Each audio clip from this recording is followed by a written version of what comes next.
क्या लास्ट में बस आ रहा है, लास्ट में बस से वही है। अच्छा बस से लास्ट है, बस से पिकअप बंद है।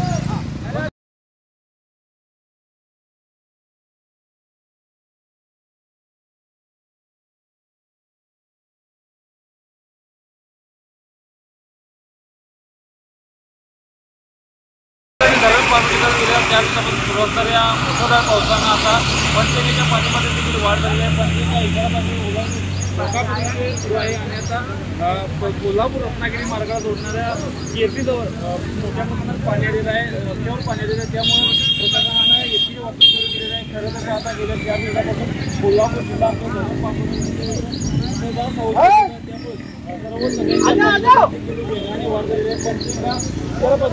धोका वाटचाल सुरू आहे। एकंदर पाहता या पंचगंगेचं पाणी आहे त्या कोल्हापूर रत्नागिरी मार्गाजवळ मुख्य मार्गाजवळ केरलीजवळ आलेलं आहे आणि जर आणखीन जर पाणी वाढलं तर हा मार्ग मात्र बंद करण्यात येणार आहे। त्यामुळे आता प्रशासनानं दखल घेतलेली आहे आणि या मार्गावरून एकेरी वाहतूक सुरू आहे। गणपाटी, नवराष्ट्र, कोल्हापूर।